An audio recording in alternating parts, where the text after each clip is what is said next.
เพราะว่าอัลบั้มแรก D2B ออกมาไม่นานด้วยนะไม่รู้เท่าที่ผมจำได้ออกปุ๊บดังปั๊บอาทิตย์เดียวค่ะปล่อยทีเซอร์ปั๊บเป็นภาพ3คนต่อหน้าฉันอาทิตย์เดียวค่ะระเบิดเลย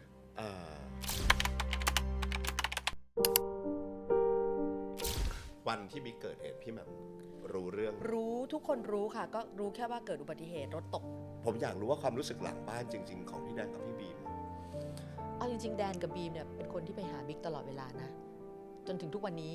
ก็ยังจัดงานให้บิ๊กทุกปี2คนนี้ก็ไม่เคยขาดนะคะเขายังทำทุกอย่างในนามของ D2B ด้วยเสมอแม้จะเป็นออก2คนนะคะยังพูดถึงพี่บิ๊กเสมอคือเขารักกันจริงๆนะฮิตสตอรี่ทุกความฮิตใดๆบนโลกล้วนมีเรื่องราวซึ่งแสดงว่าตอนนั้นพี่แหม่มอยู่ RS เนี่ยก็เป็นทั้งศิลปินด้วยใช่ทำงานด้วยทำงานเบื้องหลังด้วยตำแหน่งตอนนั้นจริงๆคืออะไรครับพี่แหม่มเจ้าหน้าที่ตอนนั้นตอน B2B ใช่ไหมผู้จัดการฝ่ายพัฒนาศิลปินก่อนที่จะมาจบที่เขาเรียกอะไรวะเจ้าหน้าที่บริหารอาวุโสอะไรสักอย่างเนี่ยชื่อมันแบบซีเนียร์ออฟฟิศอะไรเนี่ยแมネจเมนต์ในตอนนั้นนะพี่แหม่มตอนที่พี่แหม่มยังทำอยู่ที่ RS อะครับในการดูแลเป็นทั้งครูฝึกสอนร้องเพลงเป็นทีมงานดูแลพัฒนาศิลปินอะไรอย่างเงี้ยผมอยากรู้อยู่2เรื่องนี่เราคุยกันจริงจังเลยใช่ไหมเนี่ยใช่ครับ อยากรู้อยู่2เรื่องคืออันแรกคือเมื่อก่อนเนี่ยเวลาที่แบบมีคนเข้ามาไม่ว่าจะมาจากการสเกาต์หรือใดๆก็ตามอะไรอย่างเงี้ย RS ฝึกโหดแค่ไหนกับอันที่2คือพอฝึกแล้วหรือเวลาไปสเกาต์ที่พี่แหม่มบอกว่าหรือไปเจอมาอย่างเงี้ยคนแบบไหนครับพี่แหม่มถึงจะมีว่าที่หรือมีสิทธิ์ได้เป็นว่าที่ศิลปินของ RS ครับเอาถามว่าฝึกโหดแค่ไหนก่อนนะคะอาทิตย์นึงทำงาน5วันใน5วันนี้มีเรียนทุกวันและทั้งวันทั้งวันสำหรับครูแต่ว่าเด็กเนี่ยก็จะเวียนคือจะมีทีมที่เขาจัดตารางจัดคนว่าวันจันทร์คนนี้ว่างมาเรียนอะไรบ้างเรามี3คลาสคือร้องเต้น acting มีครูเป็นพนักงานประจำอยู่ในฝ่ายเลยอย่างพี่แหม่มพี่ปุ้มอรวรรณสาวๆพี่ก็เอามาช่วยสอนร้องเพลงครูสอน acting ก็จะมีอย่างครูต้าวิทยวัฒน์สังสกิจซึ่งตอนนี้เขาทำซีรีส์ Y อะไรพวกเนี้ยแล้วก็มีครูสอนเต้นนะคะที่เป็นแบบ professional จริงๆมีครูระเบียบประจำฝ่ายก็จะมีน้องอีกคนหนึ่งซึ่งเขาเป็นเหมือนแบบครูใหญ่วันนี้เขาก็ยังทำอยู่อะไรอย่างนั้นแบบแต่งตัวมาไม่เป็นเด็กผู้ชายใส่ชุดนักเรียนแล้วเอาเสื้อออกนอกกางเกงไม่ได้ใส่กลับเข้าไปเจอยามต้องไหว้หรืออะไรอย่างเงี้ยก็จะมีทรงทางนั้นก็คือเหมือนเอาง่ายๆคือเหมือนเป็นโรงเรียนหรือมหาวิทยาลัย RS เลยถูกคือเรามีความรู้สึกว่าศิลปินนะคะมันไม่ใช่แค่มาถึงเรียนร้องเรียนเต้นแล้วเก่งแล้วไปมันต้องรู้ว่าคุณต้อง humble นะเจอพี่ยามคุณต้องไหว้นะครับคือคุณต้องไหว้คนได้ตั้งแต่ระดับไหนขึ้นมาเพราะว่าคุณจะเป็นนักร้องคุณก็ต้องไหว้คนดูได้ทั้งประเทศเหมือนกันครับอะไรอย่างเงี้ยแล้วก็จะคิดว่าแบบเฮ้ยมาแบบรองเท้าเหยียบส้นใส่เสื้อลุยๆคุณเป็นศิลปินคนเขาดูคุณอยู่ทั้งเบื้องหน้าและเบื้องหลังก็ต้องระวังคือต้องรู้คือไม่ได้สอนให้เด็กเป็นหุ่นยนต์แต่ต้องให้รู้กาลเทศะครับเฮ้ยเข้ามาในตึกแล้วจะถอดทุกอย่างเพื่อเรียนให้สบายโอเคแต่ระหว่างเดินฉายแสงอยู่หน้าตึกเนี่ยแฟนเพลงเขามีอยู่ที่เขามานั่งรอศิลปินคุณก็ต้องรู้ว่าควรต้องทำตัวยังไงอะไรเงี้ยซึ่งตรงนี้พี่จะไม่ค่อยอะไรเท่าไหร่พี่จะแบบให้ครูระเบียบจัดการไปพี่สอนร้องเพลงแล้วอย่างการสอนร้องเพลงโหดค่ะเพราะว่า3เดือนเนี่ยเป็นเราจะมีการเทสทุก3เดือนนะคะเพราะฉะนั้นขั้นต่ำสุดเนี่ยคือ3เดือนเนี่ยประเมินได้ละว่าเฮ้ยคนนี้เราดูมาถูกต้อง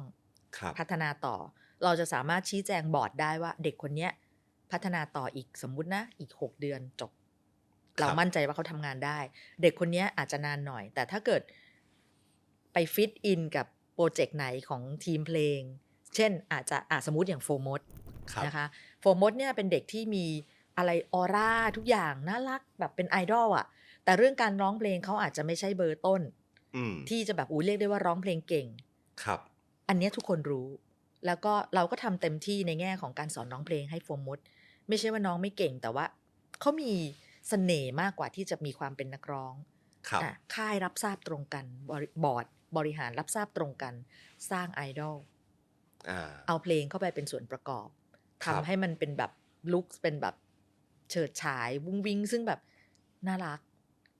จบ แล้วมันก็ อะไรอย่างเงี้ย success มากๆ แล้วมันก็ success มากแม้ว่าจะมีคนถามว่าเอ้ยทำไมศิลปินร้องเพลงได้แค่นี้ ซึ่งบางทีพี่ก็จะแรกๆพี่ upset นะ ครับ แต่หลังๆพี่ก็มองว่าเขาไม่เข้าใจ อืม เขาไม่เข้าใจว่าบางครั้งอ่ะในตลาดไอดอลอ่ะเขาต้องการแค่เนี้ย ครับ กับในตลาดศิลปินคุณภาพ เราก็มี ครับ นะคะอย่าง The Sis อย่างอะไรอย่างเงี้ยก็ ม คือคุณภาพแน่ๆ อ่า เพียงแต่ว่าสุดท้ายแล้วสิ่งที่มันตอบโจทย์พี่ตลอดเวลาว่าทางการตลาดเฮียเขาชัดเจนเขาเก่งจริงก็คือไอดอลขายดีกว่าคุณภาพ อันนี้คือ สำหรับตลาด การ RS มองที่เฉียบคมของเฮีย ใช่ อ่า ซึ่งพี่ก็มีความรู้สึกว่านั่นแหละค่ะ นั่นคือการทำงานของเราว่าถามว่าโหดไหมโหด เพราะว่าทุก3 เดือนคุณต้องเทสแล้วเทสนี่คือร้องเต้นสัมภาษณ์ แล้ว ครับ ส่งบอร์ดให้ดู ไม่ใช่ว่า อืม มาเรียนกันงุบงิบ เพราะฉะนั้นบอร์ดบริหารที่ดูเรื่องตั้งแต่เฮียและทีมเพลงจะต้องเห็นพัฒนาการ และจะเห็นจากสิ่งที่เราไม่ใช่แบบไปเสนอเป็นกระดาษแล้วบอกแล้วเขาเชื่อ ต้องให้เห็นทั้งภาพรอบตัวค่ะว่านี่ไงเต้นดีขึ้น มีพรสวรรค์ในการเต้น อันนี้คือเต้นได้ อันนี้คือเต้นไม่ได้ อย่าง D2B อย่างเงี้ย ช่วงแรกเต้นไม่ได้ อย่าฝืน จริงเหรอ เต้นไม่ได้ ไม่ใช่เด็กเต้น เป็นเด็กที่มีบุคลิกแบบไอดอลแต่ไม่ใช่เด็กเต้น อะไรอย่างเงี้ยค่ะแล้วมันจะมีผลการประเมินประกอบ เพราะฉะนั้นถามว่าโหดไหมโหด โหด เพราะว่าบางคนก็อย่างที่บอกเรียนมา2 ปียังไม่ได้ออก ใบเตยนี่อยู่มา2 ปีกว่าจะได้ออก ก็เนี่ยแหละคือสิ่งที่เออยากถามเพราะเอจะมีเพื่อนมีรุ่นน้อง ค่ะ ที่เคยไปเป็นศิลปินฝึกหัด RS ใครล่ะ โอ้มันชื่ออะไรวะ เป็นรุ่นน้องที่ทำงาน โตแล้วแหละต้องโตแล้วแหละ โตแล้วครับ อ่า แล้วมันก็จะแบบว่าเนี่ยพี่ผมเซ็นมาปีกว่าแล้ว ผมเซ็นมา2 ปียังไม่ได้ออกสักที อ่า ไอ้แบบไหนคือได้ออกแบบไหนคือ ค่ะ ไม่ได้ออกพี่แหม่ม เอาจริง ๆ แบบที่ได้ออกเนี่ยอย่างแรกเลยคือคุณก็ต้องร้องเพลงได้ถูกไหมคะ อืม คือร้องเพลงได้ เช่นอ่ะ D2B ครั ทุ บ กคนวันนี้ไม่มีใคร question เลย วันนั้นหาว่าเอ้ยเอาแต่หล่อๆเฮ้ยเราดู ครับ หล่อแล้วคุณต้องร้องได้คุณต้องมีอะไรในเสียงมีอะไรในตัว ครับ เพียงแต่ว่ามันจะพัฒนาไปตามวัย ฮะ นั่นคือ2มันต้องมีเสน่ห์มันต้องมีเสน่ห์บางอย่างที่จะทำให้คนดูเข้ามาหานะคะ ทีนี้มันก็จะมีในลักษณะที่ว่าเด็กแต่ละคนน่ะมันจะมีตรงเนี้ยไม่เท่ากันและไม่พร้อมกัน ออร่าได้ไหมเรียกว่า ทุ อะไร ก ดี อย่างอ่ะภาพรวมมวลรวมของศิลปินอ่ะ ครับ บางคนมันมาแล้ว2 ปีมันถึงเฉิดฉาย บางคนมาตู้มตั้งแต่นาทีแรก อืม อะไรอย่างเงี้ยค่ะ อืม เราก็ต้องดูตรงเนี้ยว่าแบบนี้แหละคือศิลปินที่จะพร้อมที่จะออก แต่บางคนทำไมยิ่งมายิ่งอยู่ร้องเพลงมันไม่มีเสน่ห์อันนี้อธิบายเป็นคำพูดยากนะ เพราะมันเป็นนามธรรมมากเลยคือ ร้องดีอ่ะร้องดีระดับแบบดีว่าเลย แต่มันไม่น่าดู อืม แล้วจะออกไปยืนอยู่ตรงหน้าแบบคนร้องดีมีเยอะมาก ครับ แล้วคุณจะออกไปยังไงก็เราก็ทำถึงขั้นที่ว่าร้องดี ก็ตอนหลังเรามีออกเป็นซิงเกิล ครับ อย่างเงี้ยค่ะ บางครั้งการร้องดีอย่างเดียว กลับไม่ได้เป็นตัวช่วย เพราะส่วนอื่นไม่พร้อม ส่วนอื่นไม่พร้อม บางคนมันมีความเป็นลบเป็นบวกในตัวเองไม่เหมือนกัน ครับ บางคนออกไปคนเห็นหน้าแล้วก็รู้สึกไม่ชอบอ้าวไม่ฟังเหรอว่าเขาร้องเพลงเพราะ ครับ อะไรอย่างเงี้ยค่ะเราไม่สามารถตรงนี้ได้เพราะฉะนั้นไอ้คนที่ไม่ได้ออกเนี่ยคือคนที่เห็นพ้องต้องกันว่าร้องก็ไม่ดี เต้นก็ไม่ดี อะไรวะ อะไรวะเห็นไหมรู้คือเรารู้ไงว่า เรียนทุกอย่างแล้วแต่ว่า ครับ มันได้เท่าเนี้ย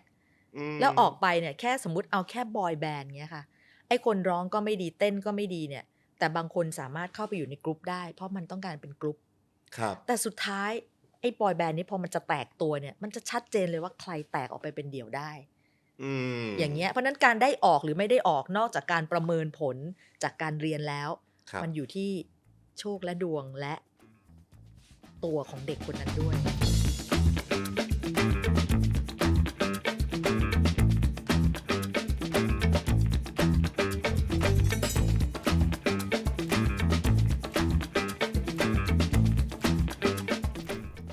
อย่าง D2B อ่ะ เริ่มต้น อุ๊ย มายังไง กว่า พี่ จะ แหม่ เข้าม เรื่อง D2B ผมอยากรู้ก่อน ฮะ ผมต้องรู้ก่อนว่าคนที่จะได้มาเป็นศิลปิน RS ได้ เนี่ยเขาต้องมี นี่ถ้า คุณ อยู่ สม บ้า บั น ติยั พี่ งไง นั่งอย่างนี้แล้วนะ ได้พี่แหม่มผมนั่งด้วย ผมก็อยาก คือขอโทษนะคะ คืออาจจะเห็นพี่เป็นผู้หญิงและเป็นคุณครูนะ นี่ถ้าตอนอยู่ RS พี่ทำอย่างนี้ไม่ได้นะ เสีย อ๋อไม่ได้ เสียภาพลักษณ์ เออ คุณครู ผม ไง ขออนุญาตนั่งด้วยครับ พี่ขอโทษนะคะ คือมันเมื่อยมากเลย คือตอนนี้ดิฉันอีก3 ปีดิฉันก็ได้รับเงินอะไรนะ ผู้สูงอายุ ผู้สูงอายุอารมณ์เสีย ข้อเข่ามันจะปวดอ่ะโอเค อย่างเงี้ยคุยได้นานละ D2B อ่ะพี่แหม่ม เออ มายังไงหมายถึงว่า3คนเนี้ยเขาเริ่มต้นมาด้วย ค่ะ เวไหนครับ โอเค D2B มาคนละทิศคนละทางเลย พี่บีมมาคนแรก อ่า ในการไปสเกลของแคสติ้งตอนนั้น ครับ คุณชิพี่ชิของ RS ก็จะมีชื่อเสียงอยู่ช่วงใหญ่ ๆ เลยนะคะ ครับ เขาไปแคสติ้งน้องมาก็คือหล่อใสกิ๊กมาเลย เด็กวิศวะจุฬา อ่า ปีประมาณปี 1 ปี 2 นะ ครั คะ บ เข้ามาเราก็เห็นละเฮ้ยหน้าตาดีเนี่ยอันเนี้ยคิดว่าเด็กผู้หญิงเนี่ยน่าจะคิดคล้าย ๆกัน ครับ 2 เสียงดี เสียงคือคำว่าเสียงดีตอนนั้นนะของบีมอ่ะมันมีเอกลักษณ์ของเสียง อืม นะคะถ้าคนที่เป็นแฟนเพลง D2B วันเนี้ย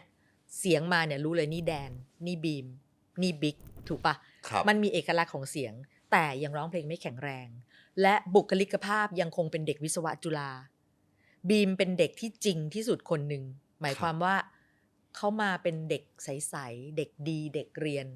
พ่อแม่เลี้ยงมาดี ครับ เพราะฉะนั้นมันจะไม่มีความโฉดชั่วร้าย หรือ acting ว่าหล่อแบบ อ่า นึกออกไหมบางคนหล่อประมาณ 68% ครับ แต่โหมัน act ซะหล่อร้อย อ่า ฝ่ายพี่บีมเนี่ยหล่อเกือบร้อยแต่ ครับ ทำเหมือนเด็กที่เดินอยู่ทั่วไป อ่า เพราะเขาไม่ได้รู้สึกว่าเขาจะต้องอวดตัวเพื่ออะไร ครับ เนี่ยเราก็เห็นตรงเนี้ยเราก็โอเค เมื่อเข้ามาแคสติ้งส่งมาผ่านเทส เก็บไว้พัฒนา อืม นะคะคนที่2ที่เข้ามากับบิ๊กกับแดนมาคู่กัน คือ เอาทั้งคู่มาพร้อมกัน ทั้งคู่เนี่ยมาในโปรเจกต์ของ Panasonic Star Challenge ตอนนั้น อ๋อ RS เป็นพาร์ทเนอร์กับ Panasonic และ ครับ จัดประกวดร้องเพลงทั่วประเทศทุกปี ครับ นะคะซึ่งเราเนี่ยเป็นฝ่ายจัดครูจัดอะไรที่ไปนั่งเป็นกรรมการ เชิญคนไปเป็นกรรมการ แล้วก็ ครับ ดึงเอาเข้ามา Panasonic Star Challenge เนี่ยทำให้เราได้ศิลปินดีๆเยอะมาก ไม่ว่าจะเป็นวงจีว่า ครับ วงเอาขนมจีนไม่ใช่ขนมจีนใบเตย อืม นะคะแล้วก็เนี่ยแดน บิ๊ก กับ กับ บิ๊ก แดน ทีนี้แดนกับบิ๊กเนี่ยก็มาจากการประกวดแดนเนี่ยมาจากการประกวดที่ภาคอีสานบิ๊กมาจากการประกวดที่กรุงเทพแล้วเพิ่งมาทราบทีหลังว่าที่คุณแดนไปภาคอีสานเนี่ยเนื่องจากกลัวว่ากรุงเทพคนเยอะ อ๋อไม่ได้ภูมิลำเนาอยู่อีสาน เปล่าภูมิลำเนาเป็นเด็กสุพรรณบุรี แล้วก็เป็นเด็กบดินทร์เดชา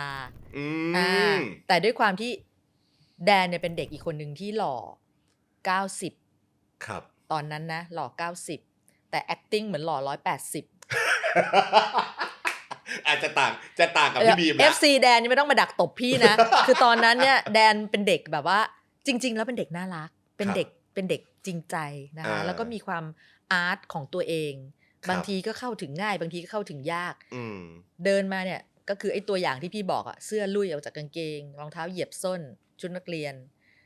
มาแล้วก็ดูเก๊กๆคนก็จะบอกว่าไอ้นี่เก๊กจริงๆเขาไม่ได้เก๊กเขาแค่ขี้อาย ครับ แล้วในความขี้อายก็ฟอร์มด้วยความเก๊กคนก็จะหมั่นไส้ อืม หล่อเหรอถึงต้องทำอย่างนี้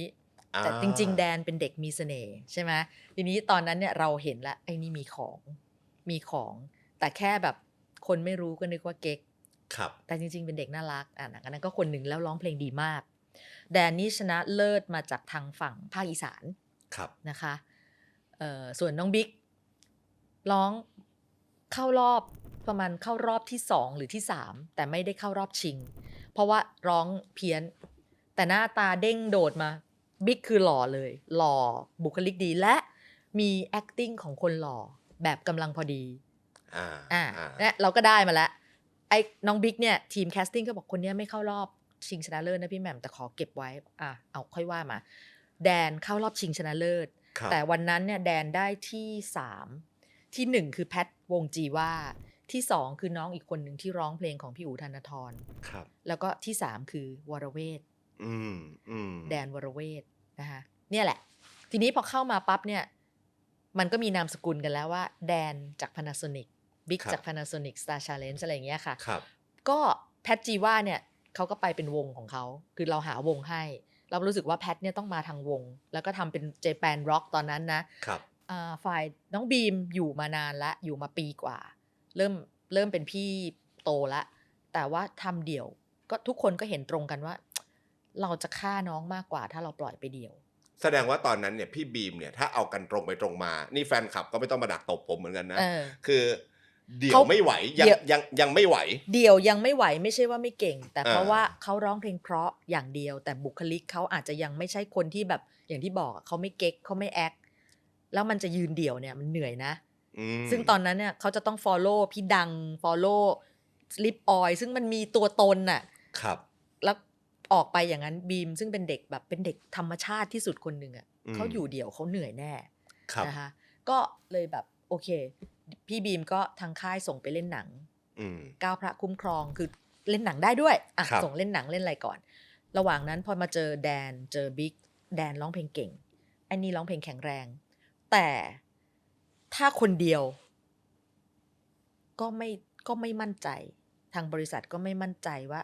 แล้วจะไปเท่าแบบตอนนั้นพี่ดังคือร้านตลับเป็นไอดอลแบบดังเขาเท่อะเขามีความใช่ไหมเขามีความเป็นตัวของตัวเองอะไรก็ไม่รู้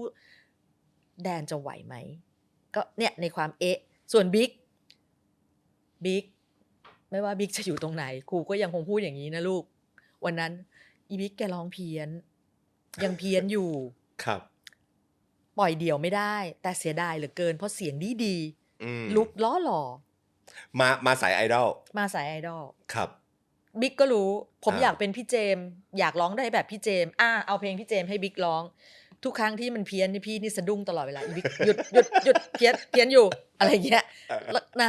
ซึ่งเนี่ยพอ3คนเนี่ยมาอยู่ด้วยกันใช้เวลาอยู่ด้วยกันโดยที่ยังไม่ได้มีฟอร์มวงเนี่ยประมาณปี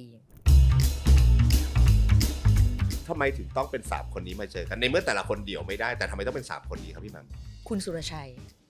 เฮียฮอคือเวลาเราเสนอศิลปินให้เด็กให้เฮียดูเนี่ยเราก็เสนอทุกคนจึ๊กแล้วก็บอกเนี่ยนะคะคนนี้ส่งไอดอลนะไอดอล3คนเนี้ยแล้วก็เนี่ยเราเองเราก็ยังไม่ได้คิดจะจับ3คนนี้มารวมกันเรารู้แค่ว่าไอ้3คนนี้มันคือเด็กที่หน้าปั้นอะแต่ยังนึกไม่ออกว่าจะเอาทำเป็นอะไรปรากฏเอาขึ้นไปในที่ประชุมอะค่ะเฮียว่า3คนนี้ต้องเอามาอยู่ด้วยกันถึงจะแข็งแรงไอเราสายปั้นคนเนี่ยเราปั้นแต่เราดูแต่ผลงานไงเราไม่ได้คิดถึงเรื่องการกรุ๊ปปิ้งเรื่องอะไรเฮียฮอเห็นเราก็หรือได้วะหรือได้เลยหรือได้วะคำนั้นมาก่อนหรือได้วะเพราะว่าเรายังไม่รู้ว่าเขาจะอยู่ด้วยกันแล้วเขาจะต่อยกันหรือเปล่าครับก็จับมารวมกันลองมารวมกันดูนะปรากฏว่าเคมีเขาเข้ากันมากคือด้วยความที่บีมอย่างที่บอกอะค่ะมันไม่มีคนที่แข่งกันอะเคยเจอบอยแบนด์ที่แบบจริงๆแล้วคือกูเกลียดมึงจริงๆบอยแบนด์หลายๆวงคือศิลปินเดี่ยวที่มาอยู่รวมกันแล้วต้องคอมเมนต์กันเองถูกมันก็เราก็เคยเจอคนที่แบบกูเกลียดมึงกูเป็นเบอร์กูเด่นสุดครับทำไมคนนี้เด่นทำไมผมไม่ได้เด่นอะไรอย่างเงี้ยแต่3คนนี้มารวมกันพี่บิ๊กก็น้องบิ๊กก็พี่บีม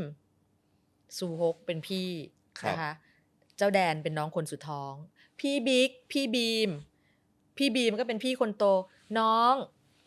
คือแล้วมันกลายเป็นแบบไม่มีใครคอมเมนต์ใครมันกลายเป็นว่าเหมือนพอมาเจอกันแล้วเขาก็จุ้งจิ้งคุยกันเราเห็นแล้วเราก็รู้สึกแบบดีจังยากมากที่คนจาก3ครอบครัว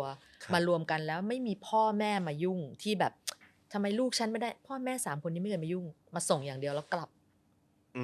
ในขณะที่3คนนี้อยู่ด้วยกันแล้วดูรู้ว่าเขาโอเคให้กัน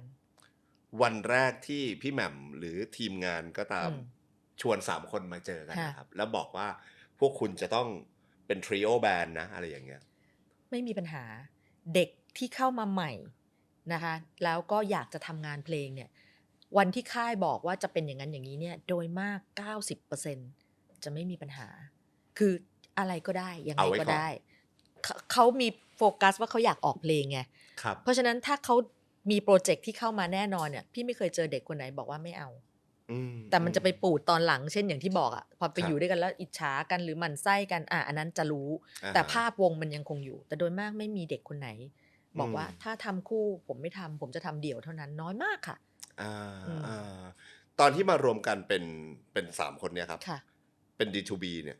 พี่แหม่มมองไปถึงตอนนั้นไหมว่าเขาจะฮิต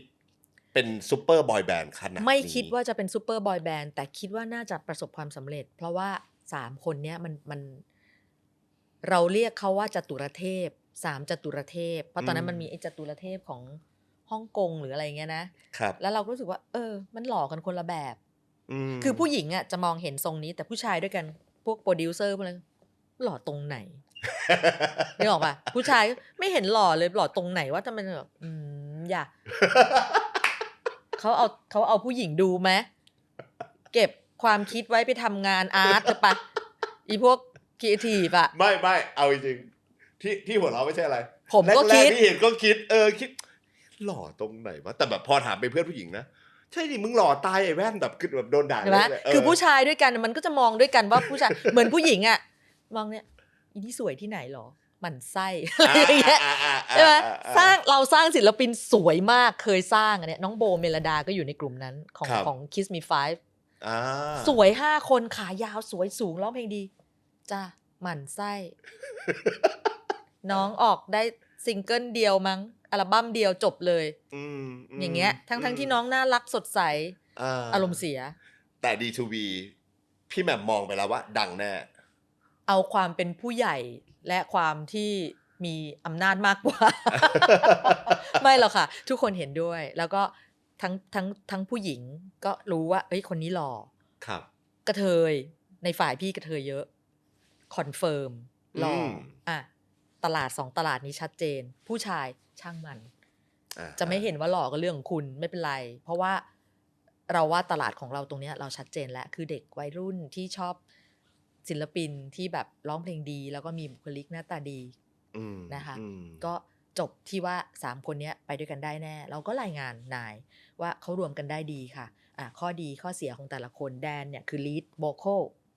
ถ้าสมัยนี้ก็ leader แบบ God Seven ใช่ไหมพี่แดนเป็น leader ด้านการร้องleader ด้านการเต้นไม่มีตัดออกไปก็พี่บิ๊กนี่จะเป็น leader ในเรื่องของความแบบน่ารักธรรมชาติเข้าหาทุกคนนะคะเพราะพี่แดนไม่เข้าหาใครพี่แดนจะนิ่งๆพี่บิ๊กนี่เข้าหาทุกคนจุ๊กจิ๊กจุ๊กจิ๊กพี่บีมมีลักษณะของพี่ชายใจดีอบอุ่นเงี้ยแล้วพอเรียนร้องเพลงด้วยกัน3 คนมันไปกลบความผิดพลาดของแต่ละคนเช่นแดนร้องเพลงดีแข็งแรงมันก็ไปช่วยในส่วนของบิ๊กที่อาจจะมีความเพี้ยนบ้างพออยู่ไปด้วยกัน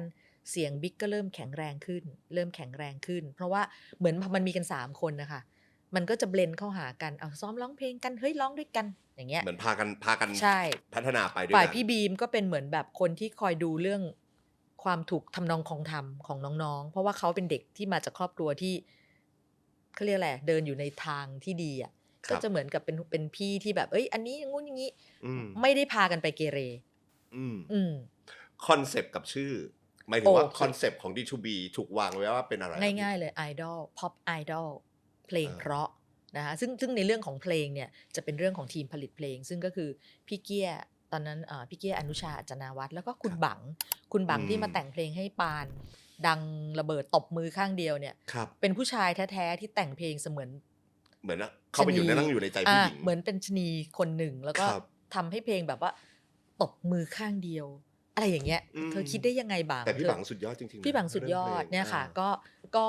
2 คนเนี่ยคือทีมแล้วก็มีพี่อีกคนนึงที่เป็นโปรดิวเซอร์เขาจะมี3 ทหารเสือของเขาอันนั้นเป็นคนวางเพลงว่าจะเป็นเพลงอะไรยังไงโดยที่อย่างที่บอกไม่เต้นนะวงเนี้ยไม่ใช่เต้นแบบท่าทางไม่ใช่ทรงนั้นเพราะบีมก็ไม่ชอบเต้นแดนก็ไม่เต้นบิ๊กก็เต้นได้แต่ก็ก้องแกงแต่ว่าก็เป็นอันที่รู้กันว่าโอเค D2B มีข้อจำกัดคือจะต้องไม่ใช่เต้นแบบเต้นตายไม่ใช่ทัดเท้าไฟแต่เต้นได้ move ได้นะคะก็ไปเป็นคอนเซปต์ว่า pop idol พอเป็น pop idol ปั๊บเนี่ยเรามีหน้าที่อย่างเดียวเลยซ้อมร้องเพลงให้เขาเพื่อไปอัดเสียงดูบุคลิกว่าเฮ้ยทีมเอาไปทำเรื่องตัดผมตัดอะไรแล้วก็ดูเตรียมพร้อมเรื่องการแสดงสดแค่นั้นคือปลายงานเนี่ยสบายละเพราะต้นทางที่เราอยู่กับเขามาเป็นปีเนี่ยมันใส่ให้กันหมดแล้ว แล้วชื่อ D2B เพราะเห็นตอนแรกตามที่ผมอ่านคือตอนแรกไม่ได้ชื่อ D2B ไม่ได้ชื่อ D2B Creative ครับ ให้ชื่อ Phoenix อีไหม ถ้าชื่อนี้นะ พัง ผมไม่รู้นะว่าพี่คนไหนเป็นครีเอทีฟแต่มันไม่เหมาะ คือเหมือนตอนนั้นคิดเยอะไง ข้อดีของ Creative ก็คือ create งาน ครับ ข้อเสียคือคิดเยอะไป พอคิดเยอะไป Phoenix แปลว่านกที่ไม่ตายสามารถ แล้วตอนนั้นยังไม่มีแฮร์รี่พอตเตอร์ ครับ นกฟีนิกซ์คืออะไรวะ อ่า ไม่เก็ตถ้าเป็นตอนนี้ทุกคนอาจจะอ๋อแฮร์รี่นกในแฮร์รี่พอตเตอร์ ครับ ทำไมต้องฟีนิกซ์ อืม เหมือนสมัยนั้นนะคะ การตั้งชื่อวงอ่ะก็หากันหลายชื่อจน ฟังดูร็อกมากนะพอฟีนิกซ์มันดูเป็นวงร็อกอะสำหรับผมนะไม่รู้พอเวลาฟังชื่อเนี้ย ใช่มันดูเป็นแบบวงฝรั่งแบบวงแบบ เดือดนกไฟอะไรอย่างเงี้ย แบบหินเหล็กไฟนกไฟ ใช่ไหมเราก็แบบแต่ว่าด้วยความที่ครีเอทีฟเขาเป็นคนคิดอะค่ะครีเอทีฟจะมีความดื้ออยู่ในตัวคนครีเอทีฟจะเป็นทรงเนี้ยฉันคิดออกมาแล้วมันมีความหมายแต่ในใจเราอะเราก็จะตีความหมายอะไรขนาดนั้นวะคืออธิบายฟีนิกซ์ถ้าแบบอย่างคีริบูนเงี้ยชัดเจนสมัยนั้นยุคแรกคีริบูนมันก็คือคีริบูนนกคีริบูนฟีนิกซ์ต้องมานั่งตีความต้องมานั่งอธิบายฟีนิกซ์คือนกที่บาตอนตายแล้วจุดไฟเผาตัวเองแล้วตายแล้วเกิดขึ้นใหม่เป็นนกไม่มีไข่ต้องมานั่งมันต้องมานั่งอธิบายคอนเซปต์ความหมายแล้วมานั่งอ่านความหมายไปบวกกับคาแรคเตอร์ยังไงอะไรอย่างเงี้ยเพื่อให้เห็นความอลังการของไอ้3คนนี้เหรอเด็กก็ไม่ชอบแต่เถียงไม่ได้วันจะแล้วหลังจากนั้นเนี่ยพอมันก็เข้าสู่ process ที่เรื่องชื่อของเขาเนี่ยนะคะ D2B เนี่ยมันคาบมาจนถ่าย MV ถ่ายอะไรเสร็จแล้วยังไม่ได้ชื่อที่โอเคอ่ะแล้วสมมุติว่าอีกอาทิตย์2อาทิตย์เนี่ยจะปล่อยแล้วนะครับจะมีคอนเสิร์ตเปิดตัวแล้วนะจะปล่อยแล้วอ่ะยังเป็นฟีนิกซ์อยู่เลยอ่ะโชคดีมีอยู่วันหนึ่งที่กำลังจะมีคอนเสิร์ตที่ว่าเขาจะได้ขึ้นเปิดตัวด้วยนะคะครับเขาก็มาบ่นวิ่งมาหาเราพี่แหม่มชื่อฟีนิกซ์มันไม่โอเคเลยอ่ะแล้วแบบบอกไปพี่ครีเอทีฟเขาก็ไม่ยอมอ่ะมันจะต้องชื่อนี้เหรออะไรเงี้ยเราก็ไม่โอเคเราเคยคุยกันว่า D2B เด็กเขาคิดกันเองว่า D2B เพราะว่าแดนดีแล้วมีบิ๊กกับบีมก็ B 2B ก็เป็น D แล้วก็ 2B หมายถึงว่าทั้ง3คนเป็นคนคิดชื่อนี้ขึ้นมาเองแล้วก็เอามาคุยกันชื่อ D2B ดีแต่ครีเอทีฟไม่เห็นด้วยครีเอทีฟรักฟีนิกซ์ไม่มีความหมายไงคอนเซ็ปต์ไม่หมายถึงว่ามันอาจจะไม่มีคอนเซ็ปต์ไม่มีความหมายบ้านคุณสิ ดีคือแดนกับบีมกับบิ๊กหมายถึงว่ามันไม่มีคอนเซ็ปต์ที่อธิบายได้นี่พี่ไม่ได้ว่าคุณนะพี่ของขึ้นณเวลานั้นไงพี่ก็เม้งกับครีเอทีฟแต่แบบเราไม่มีสิทธิ์ในการไปแบบจัดเรื่องชื่อไงแล้วอะไรเงี้ยก็ได้แต่แบบมองบนอะไรวะฟีนิกซ์อะไรเงี้ยค่ะสุดท้ายแล้วก็เหมือนทางผู้ใหญ่เขาก็ให้เกียรติครีเอทีฟเขาก็ไม่แตะเรื่องชื่อคือครีเอทีฟจะตั้งอะไรมาดีที่สุดก็คือนะเหมือนตอนนั้นเขาใส่กันมา100ชื่อแล้วไม่ได้สักทีอ่ะโอเคก็เลยบอกแดนกับบีมกับบิ๊กว่านี่ไงพี่ถามาพี่ถาคือคุณสถาพรพนิษฐ์รักษาพงศ์นะคะตอนนั้นแกก็เป็นคนดูเรื่องการตัดสินใจเรื่องเพลงทั้งหมดมานั่งดูซ้อมคอนเสิร์ตหนูไปคุยกับพี่ถาไปลูกถ้าพี่ถาแบบคุยวันซ้อมก่อนขึ้นเดบิวต์เลยใช่คือไม่งั้นปกติเด็กพวกนี้อยู่ดีๆจะเดินเข้าห้องผู้บริหารไม่ได้ไงเขาก็ไม่กล้าถูกไหมแล้วก็ครีเอทีฟเองก็อย่างที่บอกพอครีเอทีฟมีความดื้อมีความเชื่อมั่นเขาก็ไม่ไปคุยกับพี่ถาให้ว่า D2B คือเหมือนมันก็นำเสนอแต่สิ่งที่ตัวเองคิดเราก็บอกไปคุยดูถ้าคุยแล้วพี่ถาเขาเห็นยังไงเดี๋ยวก็จะได้คำตอบอย่างน้อยได้ไปไฟท์ก่อนได้ไปคุยก่อนแล้วโดยไม่ต้องไปเกรงใจพี่ครีเอทีฟด้วยเพราะวันนั้นไม่มีครีเอทีฟอยู่ในห้องซ้อมคอนเสิร์ตนั่นแหละค่ะพอไปคุยเท่านั้นแหละพี่ถาก็บอกอ้าวไม่ชอบทำไมไม่บอกชื่อฟีนิกซ์ชอบชื่อไหนล่ะ D2B ก็เอา D2B เรื่องมันก็ง่ายแค่นี้ค่ะคุณตำรวจ คือจริงๆถ้าเกิดคุยก็ได้แล้วก็ไม่กล้าคุยแต่พอบริษัทแต่ผมเข้าใจนะเพราะว่าบริษัทมันมีฝ่ายที่เขาดูแลในแต่ละเรื่องพี่ก็ไม่สามารถเข้าไปล้ำเส้นไม่สามารถแบบเอาเรื่องนี้ไปให้นัดพบพี่ถามันไม่ใช่เรื่องแต่เผอิญวันนั้นพี่ถาอยู่ตรงนั้นไงเราตอบเด็กไม่ได้แกไปคุยกับพี่ถาเลยไปฉันก็ตอบไม่ได้เหมือนกันว่าทำไมต้องเป็นฟีนิกซ์จบค่ะดวงของเขาจะได้ชื่อ D2B สาธุไม่ต้องเป็นฟีนิกซ์ ครับ เหมือนสาวๆเลย สาวๆอ่ะ อันเนี้ยต้องเล่า คือความรู้สึกมันเกี่ยวพันกับ D2B เพราะรู้สึกว่าไอเด็กคนนี้มันมาเหมือนทรงเราเลย ครับ คือแบบอ่ะอยู่ดีๆก็มาเจอกันแล้วรักกันแล้วก็ร้องเพลงด้วยกันแล้วลงตัวอะไรเงี้ย เดิมจะชื่อ3ใบเถาอารมณ์เสียไหม จริงปะเนี่ย จริง ถ้ามาวันเนี้ย ขอเชิญพบกับวง3ใบเถาที่เป็นเลเจนด์ของเพลงเกิร์ลกรุ๊ป 3ใบเถาเดชบุญวันนั้นมีหนังเรื่อง3ใบเถาออกมาก่อนมีพี่จิ๊กนวรัตน์คุณอำภาภูสิทธิ์แล้วก็คุณสุพรรษาเนื่องพิรมเขาเป็นหนังตัดหน้าไปก่อน ก็เลยใช้ชื่อนี้ไม่ เราก็เลยต้องเปลี่ยนชื่อคุณระยะก็โอ้ตอนนั้นคิดอะไรไม่ออกแล้วเอา3ใบเถาแน่ ๆ ก็เลยเป็นสาวๆเดชบุญมันดูคลาสสิก ไม่งั้นละแหม่ม3ใบเถาพอกันกับแดนฟีนิกซ์เลยอ่ะเลยเข้าใจเขาไงนั่นแหละแต่สุดท้ายเนี่ยก็ได้ชื่อ D2B แล้วก็ในวันขึ้นโชว์เปิดตัว ก็เป็น ก็คือ D2B ไปเลย D2B ไปเลย มันก็ฟูลฟิลคือเด็กก็แฮปปี้มีความรู้สึกแบบอะไรที่ติดอยู่ในใจอ่ะมันไม่หงุดหงิดแล้วไงไม่งั้นมันเหมือนแบบชื่อวงเราอ่ะเขาก็แฮปปี้เนี่ยค่ะฟ้าเปิดจุดเด่นของ3คนนี้ของ D2B อ่ะพี่แหม่มที่พี่แหม่มมองในฐานะที่เป็นครูด้วยแล้วก็คลุกคลีอ่ะเขามีอะไรที่แตกต่างจากบอยแบนด์อื่นๆหรือแตกต่างจากศิลปินคนคือตอนนั้นบอยแบนด์ของ RS เนี่ยมีแค่ไฮแจ็คแล้วก็จะเป็นบอยแบนด์ประมาณแบบ2คนเช่นแรปเตอร์นะคะลิปออยอย่างนี้เป็นต้นนอกนั้นก็จะเป็นศิลปินเดี่ยวเดี๋ยวนะ RS ช่วงนั้นแต่ส่วนมาก RS เป็นบอย ดู ส โอ เกา หมดเนาะมีบอยสเกลซึ่งเอาจริงๆบอยสเกลเนี่ยเป็นยุคแรกที่พี่ยังไม่ได้เข้าไปทำงานครับมันก็คือไอดอลอะค่ะตอนนั้นจะมี ไฮแจ็ค ฟี่ นี่ก็ แนน คือ ซี่ ใช่ลัฟฟี่แนนซี่ JR พวกนี้เป็นคอนเซ็ปต์หมดพี่น้องซึ่งเอามาเจอกันหรือว่าอย่างลัฟฟี่แนนซี่เนี่ยพี่น้องจริงนะคะแล้วก็อะไรอะแล้วก็จะมีโปรเจกต์บอยสเกลแล้วก็มีโปรเจกต์ไอ้นี่ครับมิชชั่น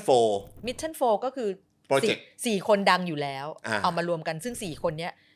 เขาชอบพวกนี้อยู่แล้วเขาแบบเฮ้ยเพื่อนกันชวนกันเอาไหมเอาใช่ไหมคะเพราะฉะนั้นมันจะต่างกันแต่เราไม่เคยมีไอดอลที่ปั้นกันแบบนี้เพราะว่าอย่างบอยสเกลเนี่ยเป็นรุ่นนั้นที่เขาหามาแล้วก็เหมือนกับเด็กอะวัยรุ่นน่ารักสดใสพี่พจน์อานนท์ยังเป็นคนแบบแมวมองเด็กๆเหล่านี้แล้วก็ส่งมาให้พี่ถานะคะก็มันก็เลยเหมือนกับแบบว่าเราเนี่ยมาสร้างบอยแบนด์รุ่น2ของ RS รุ่นที่ไม่ใช่รุ่นแรกที่เขาหามาแล้วเขาก็จัดการกันเองตอนนั้นยังไม่มีระบบไม่มีระบบการจัดการมันก็คือเฮียและทีมเพลงและอะไรช่วยกันจัดการซึ่งมันก็ดีในยุคนั้น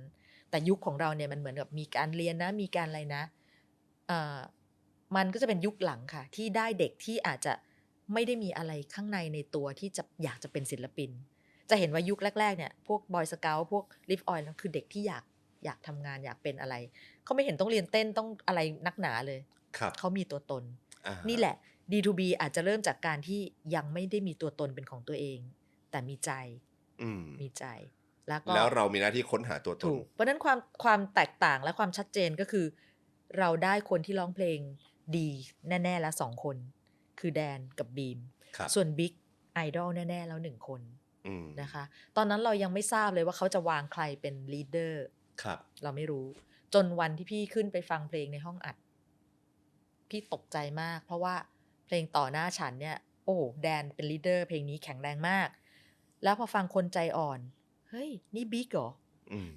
อย่าลืมว่าในห้องอัดมันมีออโต้จูนมันมีอะไรแต่บิ๊กเสียงดีมากคือเสียงมีเสน่ห์มีอะไรก็ไม่รู้คนใจอ่อนกลายเป็นเพลงที่เราฟังแล้วเราเวอเลยอะว่าโหเป็นงานหนักของฉันอีกงานนึงแล้วว่าต้องร้องสดให้ได้แบบนี้อย่าเพี้ยนคือบิ๊กไม่ได้เป็นคนร้องเพี้ยนแบบเพี้ยนเลยเพี้ยนเป็นคำบอกได้ไหมอย่างเงี้ยแล้วนะต้องแก้การเพี้ยนลงมาซึ่งมันเป็นเรื่องเล็กแต่ว่าพอออกเทปแล้วว่ามันไม่ได้ไงก็รู้ละฉันต้องเตรียมวางแผนแก้อะไรส่วนพี่บีมเพลงทำไมเสียงมันใสอย่างนี้บีมเสียงแบบเสียงไม่เหมือนคนอื่นมันใสซื่ออะค่ะอาจจะไม่มีเทคนิคอะไรเยอะแต่มันใสซื่อแล้วมันก็เพราะในเสียงของเขาในก้อนเสียงของเขาก็ฟังแล้วก็แบบยังคุยกับบังกับพี่เกี้ยว่าเฮ้ยเพลงดีนะกูไม่น่าเชื่อเลยก็มีเพลงเร็วซ่าสั่นๆซึ่งเรารู้เลยว่าเพลงนี้ต้องเป็นเพลงที่เร็วที่สุดเดี๋ยวให้ทีมครีเอทีฟไปทำงานว่าจะเต้นอีท่าไหนแต่สุดท้ายแล้วตรงนั้นเป็น RS เป็นบอยแบนด์วงแรกที่เปิดด้วยเพลงช้าสังเกตไหมคะก่อนหน้านั้นเปิดเพลงเร็วกันหมดบอยสเกล เต๋าทุกคนเปิดเพลงเร็วหมดดังท้องไม่รับ ใช่ ศิลปินตอนนั้นต้องเปิดด้วยเพลงเร็วตีหัวเข้าบ้านฮิตก่อนแล้วเดี๋ยวค่อยมาฟังเพลงช้า ครับ แต่ D2B เป็นวงแรกที่เปิดด้วยเพลงช้า ต่อหน้าฉัน แล้วเป็นบอยแบนด์ ใช่ไหมเพลงแรกใช่ไหม ใช่ อ่า ซึ่งตอนนั้นเกาหลียังไม่มานะ ครับ ยังไม่มีก็นั่นแหละค่ะ ก็ไม่รู้เขาก็ไปทำจนเป็นแบบเหมือนไอดอลญี่ปุ่นแหมหิมะตกเดินหล่อเก๊ก เข้าทาง เข้าทางพี่แดน แล้วก็เข้าทางพี่บีมตรงที่ไม่ต้องทำอะไรเยอะเดี๋ยวหลุดความเป็นบีมออกมามันก็ยังทรงยิ้มสบาย ครับ ๆตายแล้วเป็นเด็ก3 คนมาต่อหน้าฉันหิมะตกเปรี้ยงป้าง เปรี้ยงเลย งงเหมือนกัน อ่าง งเหมือนกัน เพราะว่าอัลบั้มแรก D2B ออกมา ไม่นานด้วยนะ ไม่รู้เท่าที่ผมจำได้ ออกปุ๊บดัง อา ปั๊บ ทิตย์เดียวค่ะ คือเหมือน ใช่ไหม พอปล่อยเขาเรียกตอนนั้นเขาเรียกทีเซอร์ ครับ ปล่อยทีเซอร์ปั๊บเป็นภาพ3 คนต่อหน้าฉัน เด็กผู้หญิงที่เป็นแฟน RS ดูแล้ว อุ๊ย อะไรอ่ะ อ่า เราไม่มีบอยแบนด์มานานแล้วหลังจากที่พี่ดังเป็นศิลปินเดี่ยว ตอนนั้นพี่ดังอยู่คนเดียว ครับ มากนะคะ ในขณะที่รุ่นพี่ๆเนี่ยโตละพี่เจมส์พี่อะไรพวกเนี้ยก็อาทิตย์เดียวค่ะ ระเบิด ระเบิดเลย อ่า ก็ทุกวันนี้หลายๆคนมีคนบอกว่าอย่างเวลาคนนั้นคนนี้ทำงานใน RS แล้วเป็นอย่างนั้นเป็นอย่างนี้เนี่ยแล้วออกไปทำอะไรข้างนอก เราอย่าลืมนะว่าตอนที่เราอยู่ RS แล้วเราเป็นอย่างเงี้ย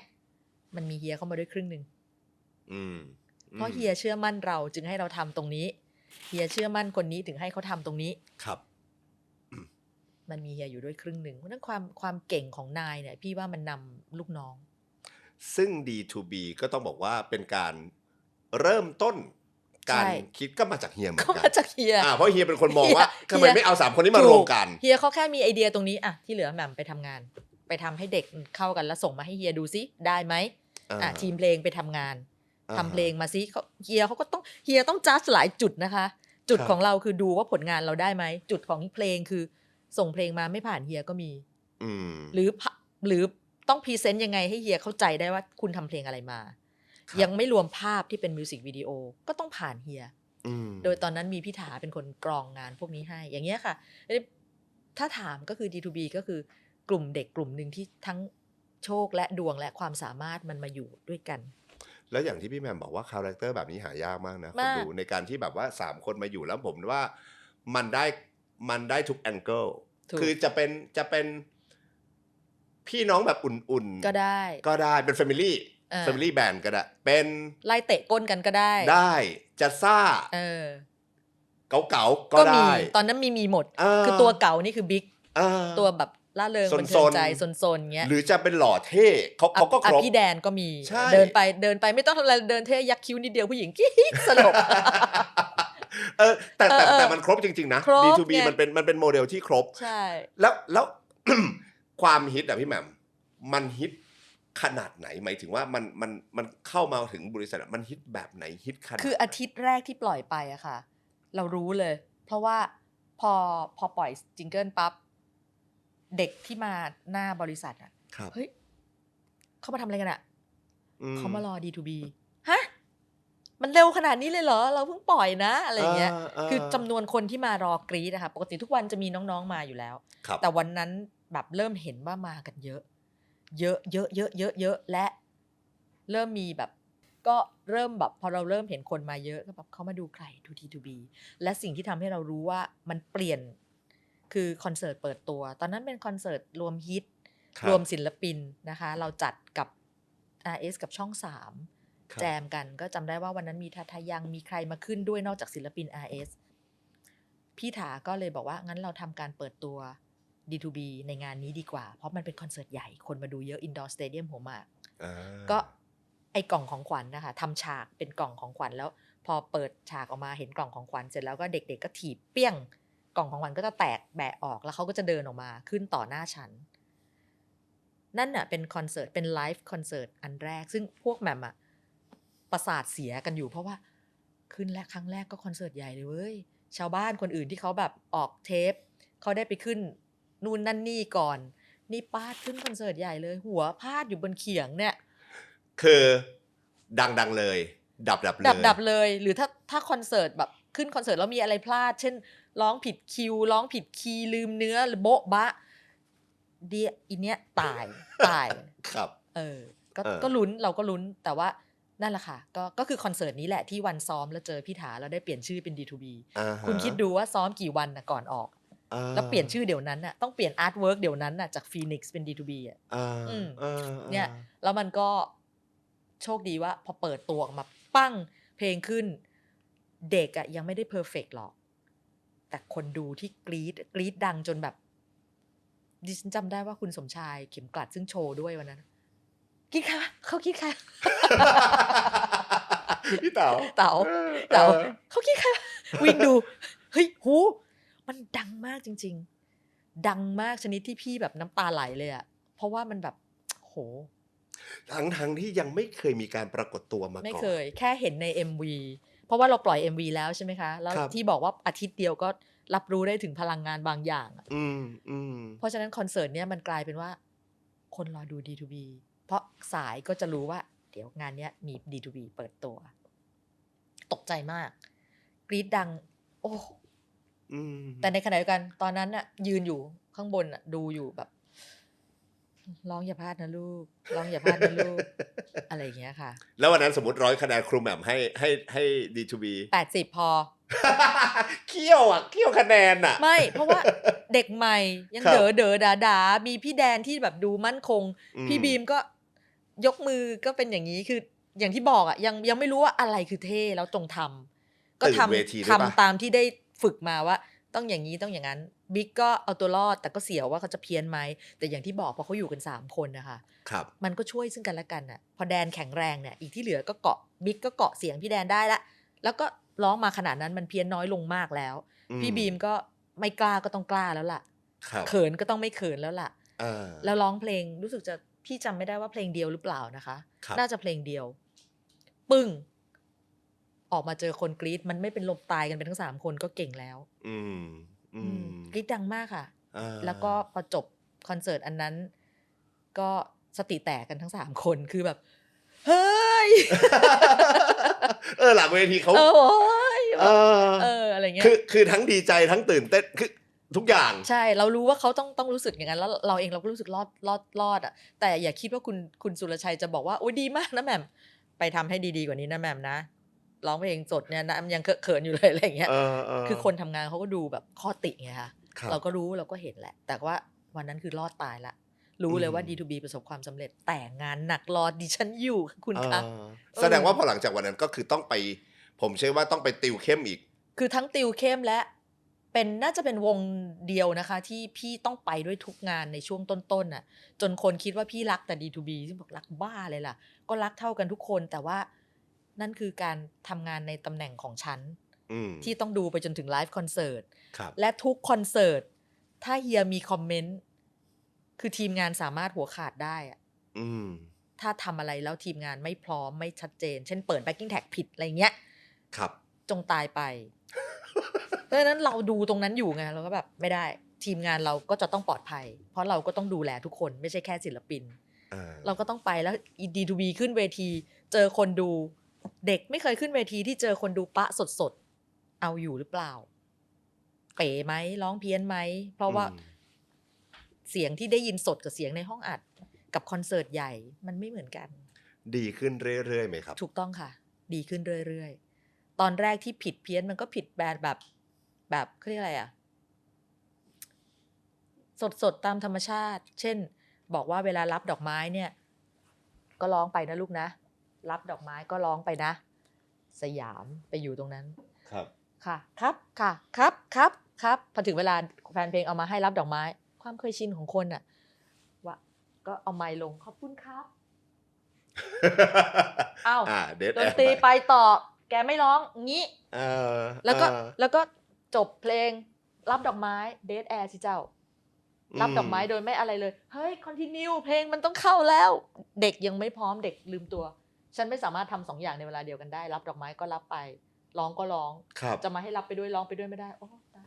ปวดจะปวดแต่เรื่องพวกนี้เพิ่งรู้เหมือนกันนะว่ามันต้องฝึกด้วยใช่ไหมครับพี่แหม่มถูกค่ะพี่เองทุกวันนี้พี่ยังเป็นเลยบางทีอ่ะสิงสนามซ้อมมาดีพอถึงเวลาขึ้นจริงเจอคนดูอ้าวสวัสดีค่ะแล้วก็นึกใจ แกจะพูดทำไมอะไรเงี้ยมันมีเผลอมันมีเผลอ วันที่คอนเสิร์ตขึ้นนะครับ เทปวางแผงหรือยังครับ วางแล้วค่ะ ร้านตลับเร็วแค่ไหนพี่แหม่มจำ จำ ได้ ไม่ ไหม ได้อ่ะ อันนี้ต้องถามพี่บังไม่รู้อ่ะ แต่เร็ว แต่เร็ว คือมันสมัยนั้นอ่ะ คน ครับ ซื้ออะมันรอไง มันรอ เพราะฉะนั้นพอออกปั๊บปึ๊บไอ้ที่ไม่ทันเนี่ยอาจจะเป็นเพราะยี่ปัวซาปัวยังส่งไม่ถึง นู่นนั่นนี่ แต่มันก็ภายในเดือนนึงอะค่ะ ตอนนั้นเขาก็ผลิตกัน โอ้โหยังเป็นรุ่นเทปอยู่เลยอะ แสดงว่าตอนช่วงนั้นเนี่ยความดังของ D2B คือ รายการไหนที่เป็นรายการใหญ่ๆ ในเมืองไทย โทรทัศน์ D2B ไปหมด ไปหมด อ่า เด็กไม่ได้พักเลยอะค่ะ3 คนจำได้ว่าเขาไม่ได้พักเลยเป็นหลายเดือนมากอะจากที่เฟรชแบบดังแล้วเฮ้เหี่ยวเลยอะเหี่ยวเพราะว่ามันขึ้นเร็วและแรง เพราะฉะนั้นเวลาทุกวันตื่นเช้ากับดึกตื่นเช้ากับดึก วันหนึ่งไปรายการนี้ไปถ่ายนู้นไปโอ้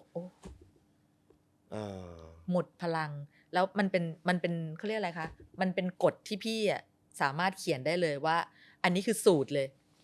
สดใสเหนื่อยป่วยท้อ หมายถึงว่าอันนี้คือเป็นมายสโตนของ ถูก คน ต้อง ที่จะเป็นซูเปอร์สตาร์ ใช่เป็นมายสโตนของทุกคนเลย เพราะว่าเห็นมาและรู้มาว่า ก็มันต้องสดใสสิ ครับ มันดังอ่ะมัน energy ใช่ไหมจากนั้นพอเริ่มสดใสจะเริ่มเหนื่อย เพราะว่าชีวิตเปลี่ยนกระทันหัน เคยได้อยากจะหยุดวันนี้ไปเดินเที่ยวห้าง ณ บัดนี้ไปเดินเที่ยวห้างอาจจะโดนนั่นแหละค่ะ ก็เริ่มเหนื่อยทำงานเยอะเริ่มเหนื่อยพอเหนื่อยปั๊บร่างกายป่วย พี่เนี่ยรู้ไทมิ่งเลยอ่ะมายา หมอไปหาหมอคนนี้นะไปฉีดยาตรงนี้นะก็รู้เลย เพราะว่านั่นแหละมันจะต้องเป็นแบบนี้ พอป่วยปั๊บกระดูกแกจะแข็งขึ้น ครับ ทีเนี้ยสุดท้ายแล้วจะเหลือว่าท้อหรือเบื่อไหมถ้าไม่ท้อไม่เบื่อคือ process ผ่านละแล้วมันก็จะวนลูปอย่างนี้ทุกครั้งเวลาที่ออกเทปใหม่ ครับ แค่ว่ามันจะมากน้อยต่างกันแค่ไหน โดยมากอันแรกมันจะเปรี้ยงสุดที่เหลือมันก็จะโอเคละเสถียรละ แล้วสำหรับ D2B ล่ะครับ เจอลูปนี้ไหมครับ เจอลูปนี้นะคะ แล้วก็ช่วงที่2ที่เริ่มเหนื่อย ก็เริ่มเห็นสภาพความไม่เฟรชของเด็ก ครับ แต่อย่างที่บอกเขาเป็นเด็กไม่ดื้อไม่เกเรเขาก็ไม่ได้ทำปัญหาอะไร แต่ว่าก็มีบ้างที่เริ่มมาเลทเริ่มมาสายเริ่มแบบ ถ้าอะไรที่ไม่จำเป็น เช่นวันนี้ต้องมาถ่ายสัมภาษณ์ที่ PR ก็อาจจะแบบไม่มาแบบไม่อยากมาอะไรอย่างเงี้ยมีบ้างเพราะเด็กอะค่ะ แล้วพี่แหม่มสอนเขายังไง ตรงนี้จะไม่เกี่ยวกับพี่ละคือตรงนี้ก็จะเป็นส่วนของ PR มีเดียที่เขาต้องดูแลละแต่ลึกๆอะเด็กจึงจะต้องกลับมาเจอเราบ้างเงี้ยก็จะคอยบอกว่าเฮ้ยไม่ไหวก็อดทนนะลูกกลับบ้านขึ้นรถตอนนั้น RS ก็มีรถตู้รับส่งศิลปินขึ้นรถหลับจะได้มีพลังเราไม่รู้เลยเนาะเวลาเราเห็นศิลปินเขาออนสเตจหรืออยู่บนหน้าจออะไรอย่างเงี้ยเราจะเห็นแต่ความสดใส คือตรงเนี้ยนะคะคนที่ไม่ได้เป็นศิลปินแล้วไม่ได้ถูกมองเข้ามาจากคนที่รักเรามากเลยแหละคุณไม่มีทางเข้าใจคุณก็อาจจะเป็นแค่ทำงานเหนื่อยมากเหนื่อยว่ะแล้วพอวันที่5ของการทำงานพอทิ้งตัวแต่ศิลปินที่ดังระดับเนี้ยเหนื่อยแล้วยังมีคนเข้ามาหาในการที่มีคนเข้ามาหาในเวลาที่เราเหนื่อยแล้วเราอยากจะบอกว่าพูดกับมือของฉันแทน talk to the hand อย่ามา talk กับกูมันทำไม่ได้เพราะฉะนั้นใจเขาอะพอเขาวันหยุดเขาอยากจะไปเดินกินข้าวกับใครกับพ่อกับแม่กับแฟนก็จะมีคนเข้ามาหรือวันหยุดขอถ่ายรูปหน่อยค่ะมีอยู่ลงจากสนามบินนะคะไปทำงานเผอิญพี่ไปด้วยวันนั้นลงมาเนี่ยคนรู้มารอรับน้องบีมเนี่ยทั้งที่เป็นคนปกติเป็นคนโพไลท์มากนะสุภาพนะวันนั้นนี่คือแบบหน้าหงิกแล้วแบบคือเขาไม่ไหวแล้วอะที่จะแบบรับความรักจากแฟนคลับในวันนั้นเพราะว่าเหนื่อยเหลือเกินแล้ววันนั้นยังไม่มีรถขับกันเองครับพี่แดนกับพี่บิ๊กพ่อมารับพี่แดนไปละพี่บีมเดินแบบแล้วเห็นเลยว่าเขาคว้างอะค่ะเขาคว้างเพราะว่าเขาจะยังไงดีอะเขาจะกลับแท็กซี่แต่ว่าแฟนเพลงรายล้อมพี่เนี่ยต้องดึงบีมขึ้นรถ เดี๋ยวพี่ไปส่งพอดีพี่มีสามีไปรับเงี้ยแล้วก็บอ ครั ก บ ขึ้นรถเลยลูกทำให้เขาปิดประตูแล้วเขาเหมือนเขาได้อยู่กับตัวเองที่เขาไม่ต้องเจอการกรีดกราดแล้วถึงจะได้ขึ้นแท็กซี่เพราะมันจะอีกนานเลยค่ะ อืมอืม แต่ อืม เราอะเราเคยเป็นนักร้องและเคยโดนแบบนั้น ครั เรา บ เข้าใจมาก เรา คือ เข้าใจ คือ เลย ผมเชื่อว่าเขาอาจจะไม่ได้แบบว่า ไม่ได้อยาก ไม่ได้อยากปฏิเสธ แต่ร่างกายและจิตใจมัน เขา ไม่ ไม่ ไห ไห ว ว จ แล้ว ริง ๆ ณ แล้ว เว ต ลา อน นั้ นั้น น คือเขาไม่ไหวแล้ว และด้วยความที่เขาไม่เฟกไง ครับ คือถ้าเขาเฟกเนี่ยเขาอาจจะหันไปแบบจ๋าแต่เขาไม่เฟกเพราะเขาบีมเขาเป็นคนไม่เฟกอะมา จะ ตั้ง มี แต่ คน ไหน อยู่ แต่ ก ไร ลุ่ม อะ หนึ่งเขาก็จะบอกอย่างนี้พี่แหม่มว่า ก็อย่ามาเป็นดาราดิ ก็ถูกต้อง ก็คุณเป็นคนสาธารณะ ถ้ามันตรงนี้ไม่อยากทำก็อย่ามา เข้า เป็น ใจ ดารา และเห็นตรงเนี้ยบ่อยมากในอะไรต่างๆ ก็อยากจะบอกว่าใช่ เพราะคุณไม่ได้เป็นดารา เพราะคุณไม่ได้เป็นคนของประชาชน เพราะคุณไม่ได้เป็นอย่างที่เราเป็น คุณถึงได้ไม่เข้าใจ แล้วคุณ ครับ คิดว่าคนที่มาเป็นตรงเนี้ยต้องเซิร์ฟคุณทุกอย่างทำไม่ได้ก็อย่ามาเป็นคนของประชาชนสิ มันคือโลกคู่ขนานที่ไปด้วยกันไม่ได้ ครับ คุณไม่เข้าใจ และที่สำคัญคุณเอาความไม่เข้าใจของคุณมาพูด ตัดสิน ไม่งั้นดาราเกาหลีมันจะฆ่าตัวตายเหรอ การ อืม บูลลี่กันด้วยความรู้สึกแค่เนี้ย ว่าก็เรื่องแค่นี้อะนะคะ เพราะฉะนั้นถ้าจะให้พี่พูดพี่ก็จะบอกว่า ลองมาเป็นดู อืม แล้วจะรู้ไอ้ที่อยากเป็นนักหนาอุ๊ยอยากเป็นฉันอยากเป็นศิลปินฉันอยากเป็นแล้วเป็นให้ถึงพวกฉันนะ อืม ขอโทษที่ต้องใช้คำนี้ ครับ เป็นแล้วเป็นให้ถึงพวกฉันนะที่ดังชนิดที่เรียกว่าแบบ คนมาล้อมเป็นตู้ปลาแล้วต้องแหวกออกอะ ไม่มีเวลาแม้กระทั่งจะใช้เวลาส่วนตัวสักนาทีหนึ่งยั แล้ ง ว ไม่ วัน มี นั้นคุณจะเข้าใจว่า อืม ทำไมมันถึงมีโหมดนี้ เราพูดคนละแง่กันกับดาราหรือศิลปินที่มาแล้วทำตัวไม่ดีนะคะ ครับ ทำตัวไม่ดีหรือทำตัวอะไรแบบ เช่นแบบกลางเมาแล้วกลางเมาแล้วคนละแบบนะคะ แบบนั้นเข้าใจ อ่าฮะ ว่า แต่ศิลปินที่บางทีเขาแค่เนี้ยเราก็บอกว่าไม่นั่นก็ไม่พร้อม ก็ก็เก่งอยู่แต่ในโซเชียล อืม ไม่เป็นไร อืม ในยุคนั้นต้องบอกว่าโซเชียลก็ยังไม่ค่อยได้มี ไม่ค่อย นะ ได้มี พี่แหม่มนะแล้วก็เกาหลีศิลปินเกาหลีก็อาจจะยังไม่ค่อยได้มาเยอะขนาดนี้ คือตอนนั้นการบูลลี่ก็เป็นการพูดต่อ ครับ มันก็คือพลังของการบูลลี่อะค่ะมันมีมานานแล้ว อ่า แล้วตอนนั้นการพูดต่อก็ทำให้เกิด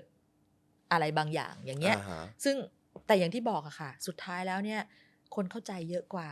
ครับ คนไม่เข้าใจ แม้แต่คนที่พูดอย่างนั้นเองเนี่ยเอาจริงๆลึกๆก็ไม่ได้อะไรหรอก ครับ สนุกไปอย่างนั้นแห ส ละ รุปปากในการพูดไปอย่างนั้น อ่า แต่ต้องบอกให้รู้ว่าไม่เป็นไม่รู้ ครับ ไม่เป็นไม่รู้นะคะ เพราะฉะนั้นมันถึงได้มีว่าทำไมบางคนดังแล้วเสียคนทำไมบางคนดังแล้วเหลิงทำไมบางคนดังแล้วไม่น่ารักทำไมบางคนดังแล้วไม่เห็นเป็นไรเลย มันอยู่ที่คนแต่ละคนที่เขาดัง ว่าเขาจะรับมือกับมันยังไง แต่ของ D2B เนี่ยหนักสุดก็คือแค่นั้นแหละค่ะ คือทำตัวไม่ถูกในเวลาที่ตัวเองแบบไม่ไหวแล้ว อืม แต่พี่ว่า D2B ยังดีอย่างหนึงคือเขาไม่เคยทำถึงจุดที่ทำให้คนมาว่า ครับ เขา แต่เราจะไม่เห็น เขาก็ จะ จัด ไม่ห็น การ ข่ กับ แบบ ตัว นี้ เองเพียงแต่ว่าถามว่าคนน่ะ เด็กอ่ะ มัน อืม มีไงอะไรว่าทำงาน30 วันไม่มีวันหยุด อ่า ไม่มีเวลาไปไหน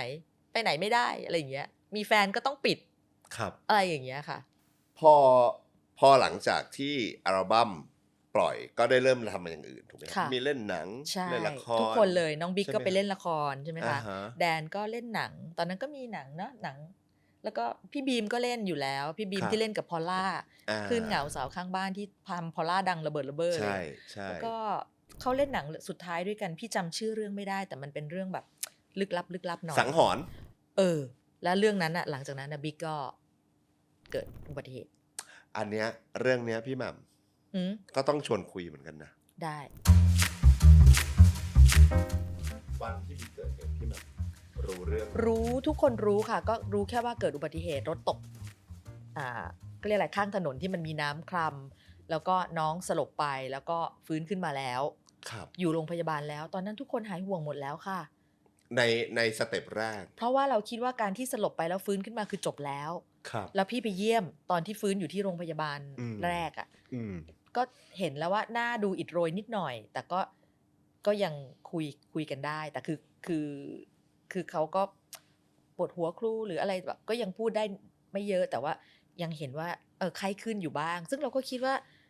มันเป็นอาการจากตรงนั้นนะคะก็ พอไปเยี่ยมแล้วเห็นแล้วว่าฟื้นแล้วได้สื่อสารกันรู้เรื่องแล้วก็สบายใจ อืม แล้วก็ทุกคนในบริษัทก็คิดแบบนั้น ครับ เพราะว่าไม่ได้มีอะไรหัก อืม ไม่ได้บาดเจ็บอะไร พอกลับมาจากที่ไปเยี่ยมครั้งนั้นแล้วอีกอาทิตย์หนึ่งมั้งที่ถูกส่งเข้าวิชัยยุทธ ครับ แล้วก็รู้ว่ามีอาการอะไรสักอย่าง เหมือนถ้าจำไม่ผิดตอนนั้นน่าจะเป็นเหมือนมีเชื้อไวรัสหรื ถู อก แต่ เชื้ ต อ อนนั้น รา น่ะ อะไร หมอยังไม่ได้บอกเลยว่าเป็นเชื้อไวรัสแต่แบบเหมือนปวดหัวมากจนสลบไป ครับ ก็ส่งไปวิชัยยุทธ ตอนนั้นเราก็รู้ว่าเฮ้ยอะไรแล้วอีกวันหนึ่งหมอก็ออกมาแถลงว่า มันเกิดอะไรนะ เหมือนมีฝีในสมอง ครับ แล้วฝีมันไปเบียดเนื้อสมองแล้วก็ทำให้เขาปวดหัวมากแล้วก็หมดสติ อืม แล้วก็เลยต้องผ่าตัด แล้วหลังจากผ่าตอนที่ผ่าตัดก็ยังคิดว่าผ่าตัดแล้วเดี๋ยวก็ฟื้นหวังว่า ครับ นั่นแหละค่ะ แล้วหลังจากวันนั้น เราก็ไม่ได้คุยกับบิ๊กอีกเลย แล้วพี่แหม่มยังผมใช้คำว่าอะไรดี ในช่วงที่น้องยัง โคม่า หรือตอนช่วงที่ยังไม่ได้สติไป พี่แหม่มได้ follow หรือติดตาม follow ข่าว ตลอดค่ะ ก็พี่เนี่ยกับน้องๆทีมงานในฝ่ายเนี่ย เราไปที่โรงพยาบาลกันหลายครั้งมากที่วิชัยยุทธนะคะ แล้วก็มีอยู่วันหนึ่งพี่ถาคุณสถาพรนี่แหละที่ตั้งให้เด็กได้ใช้ชื่อ D2B เนี่ยไปนั่งกันอยู่หน้าประตูห้องบิ๊กด้วยกันน่ะ ครับ คือตอนนั้นบิ๊กก็อยู่ห้องฉุกเฉิน อืม ก็หน้าห้องของคุณพ่อคุณแม่ คือเราไม่รู้จะไปตรงไหนเราก็ไปนั่งกันตรงนั้น แล้วก็นั่งคุยกันปรับทุกข์กัน เพราะว่าแล้วก็จำได้ว่าเด็กเต็มฮอลล์โรงพยาบาล จนเขาต้องประกาศว่าอะไรยังไงอะไรอย่างเงี้ยนะคะ แล้วก็ day by day เลยอะฟังข่าววันต่อวันว่าจะเกิดอะไรขึ้น ก็นั่งภาวนากันว่าขอให้ฟื้นก่อนเนอะคือตอนนั้นน่ะนึกออกไหมคนเราก็คิดแต่ว่าให้ฟื้นก่อน ฟื้นแล้วเดี๋ยวมันน่าจะโอเคแหละ ครับ นะคะ จนมันชักเฮ้ยไปเรื่อยอะเชื้อราเริ่มต้องมีไอ้เชื้อราตัวนี้ต้องกินยาตัวนี้ แล้วเฮียฮอก็สั่งว่าเอายาตัวนี้มา เพราะว่าตอนนั้นบริษัทเป็นคนดูแลทุกอย่างค่าใช้จ่ายเฮียฮอเป็นคนบอกว่าอ่ะไอ้วอริโคนาโซนอะไรเนี่ยมันจำชื่อได้เลย ครับ สั่งมาเลยให้บิ๊กเลย คือถ้าให้แล้วหายคือโอเค อืม นะคะก็จากวันนั้นทุกคนก็เริ่มจากไปนั่งคุยปรับทุกข์ลุ้น จนนานจนแบบเริ่มรับความจริงว่าผ่าตัดสมองเนี่ยแล้วแถมไม่เอากะโหลกปิดด้วยนะต้องเปิดกะโหลกไว้อะเพราะว่ามันบวมได้ตลอดเวลาพอมันบวมก็ต้องผ่า เพราะฉะนั้นเขาถึงได้ไม่ปิดกะโหลกเพราะไม่งั้นต้องมาผ่าเปิดกะโหลกกันทุกครั้งมันไม่ไหว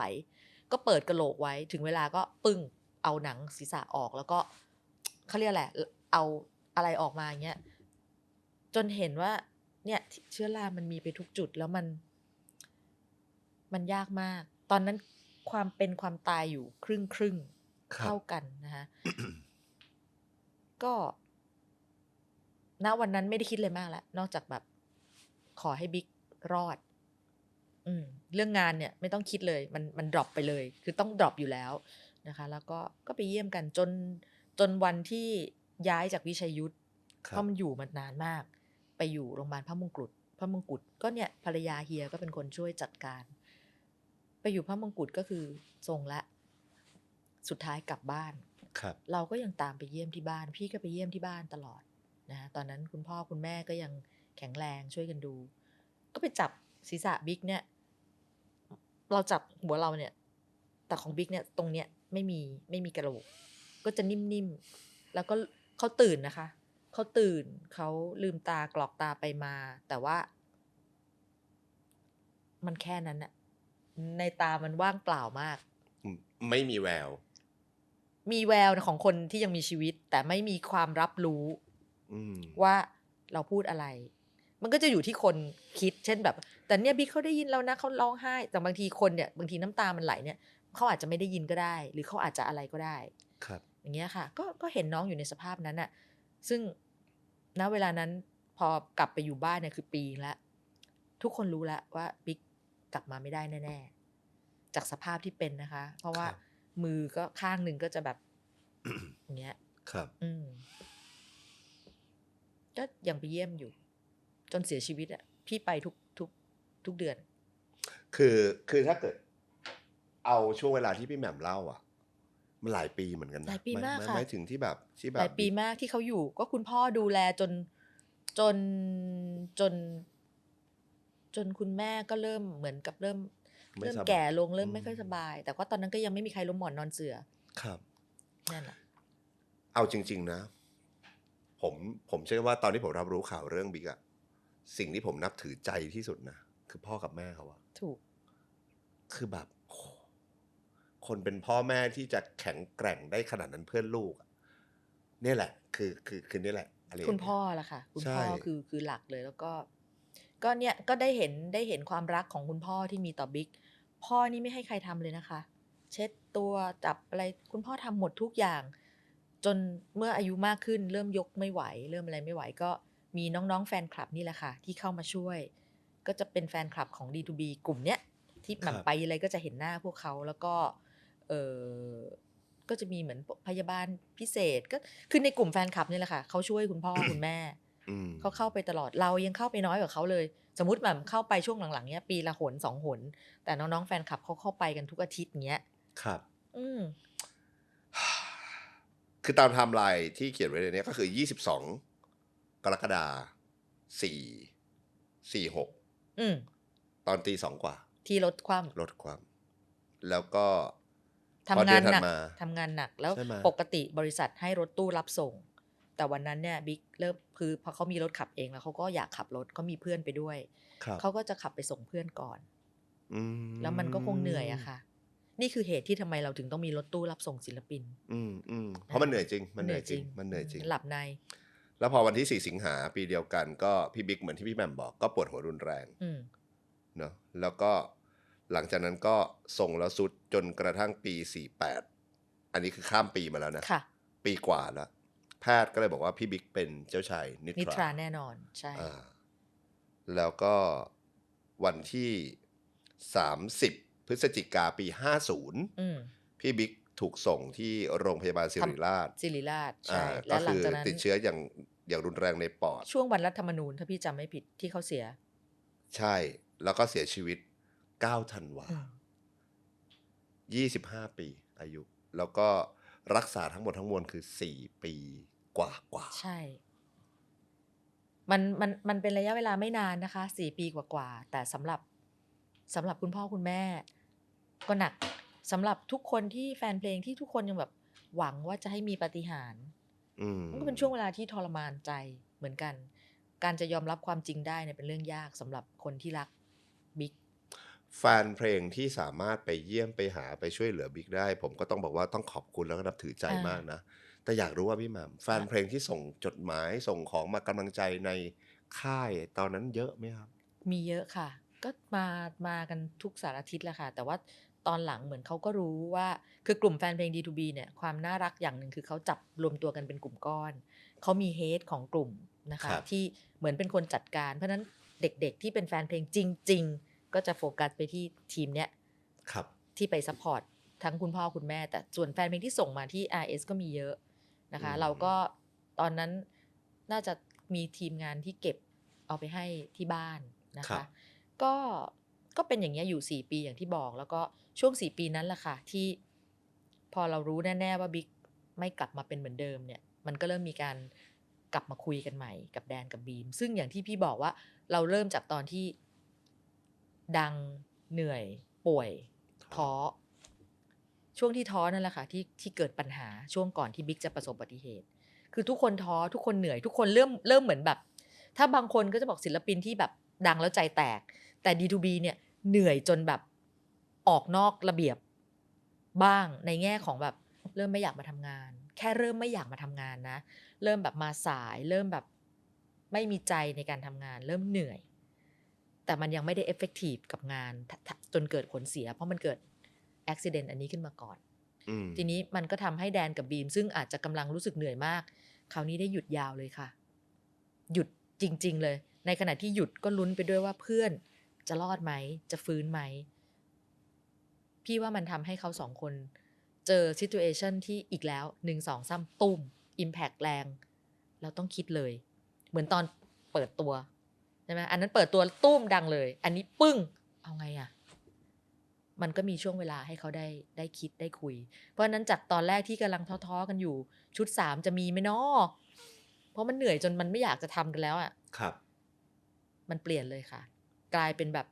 เหลือ2คนแล้วนะ2คนเนี้ยจับมือกัน รักงานรู้ว่ารักงาน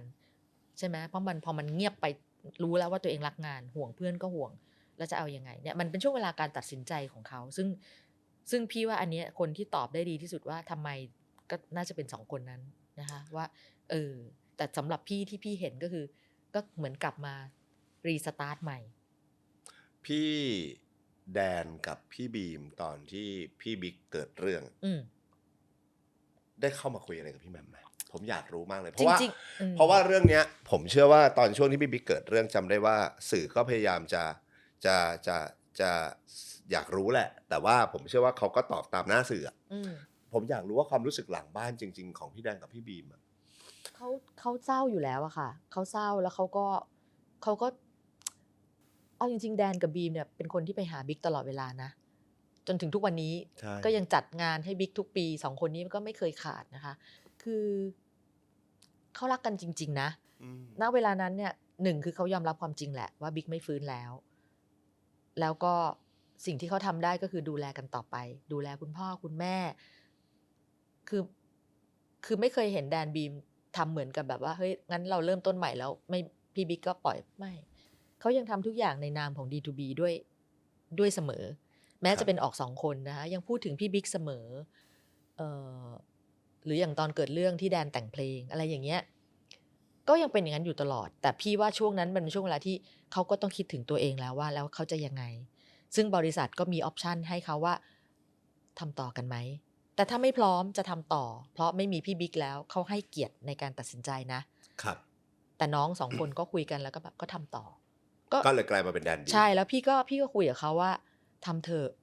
เพราะว่าที่เราทำกันได้2-3 ปีนั้นนะมันยังไม่ได้ถึงที่สุดเลย เรายังไปได้มากกว่านั้น เพียงแต่ว่าโอเคมันเกิดตรงนี้เกิดขึ้น ก็ไม่ได้พูดอะไรกันเยอะ เพราะมองหน้าก็รู้อะค่ะว่าหมายถึงว่ารู้ว่าเขาก็คิดได้แหละว่านี่ไง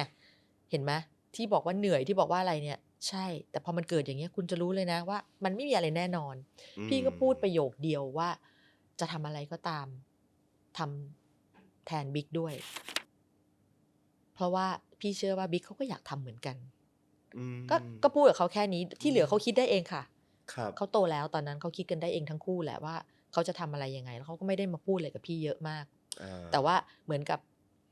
เราก็ยังสื่อสารยังเห็นกันอยู่มีอะไรก็จะคือแดนบีมเนี่ยจะไม่ใช่คนที่มีปัญหาแล้วมาแบบพี่แมมครับไม่มาเจาะแจ๊ะไม่มายุ่งกับพี่เลย แต่ถ้าเป็นเรื่องอะไรใหญ่ๆในชีวิตเช่นปึ้งพี่แมมอันนี้บีมจะแต่งงานแดนจะอย่างงู้นจะอย่างนี้เขาก็จะมาบอกเสมอ แต่สุดท้ายการออกผลงานต่อในเป็นเรื่องของเขาและทำงานค่ะ แล้วก็ในนามแดนบีมอ่ะเราก็จะเห็นว่าเขาก็จะใส่บางอย่างเกี่ยวกับพี่บิ๊กลงไปใน เขาใส่ด้วย งา ไป น ต เส ลอ ม ด อนะ เขาไม่เคยแบบตัดออกนะคะ ทุกครั้งเขาก็ยังพูดถึงพี่บิ๊กคือนั่นคือข้อดีของคนที่รักกันจริง ๆ แล้วพี่ว่ามันเป็นความสวยงาม ครับ ของวงหนึ่งที่ไม่ได้มาจากพ่อแม่เดียวกันหรือญาติพี่น้องกันด้วยซ้ำแต่รักกันจริง ๆนะคะ แล้วก็เขาก็ทำทุกอย่างแทนพี่บิ๊กไม่ว่าจะด้วยการพูดออกมาหรือการปฏิบัติมันก็คือฉันก็ทำทุกอย่างต่อเหมือนยังมีเรา3 คนทุกคนก็เดินไปข้างหน้า อย่างคอนเสิร์ตล่าสุดตอนก่อนโควิดป่ะถ้าผมจำไม่ผิดใช่ไหมที่เป็นแบบก่อนโควิดด้วยแล้วก็เพิ่งมีหลังโควิดเมื่อปีที่แล้วเนี่ยตอนที่พี่บิ๊กมาในภาพฮาโลแกรมอันนี้คือก่อนโควิดฮาโลแกรมครั้งแรกเลยยังเป็นฮาโลแกรมแบบเด็กนักเรียนฮาโลแกรมรุ่นนักเรียนนะคะคือใช่อันนั้นก็มีฮาโลแกรมแบบที่แบบจำได้ว่าตั้งจอแบบเขียนจอกันออกมานะแล้วก็แค่นั้นคนก็เต็มตื้นแล้วอ่ะ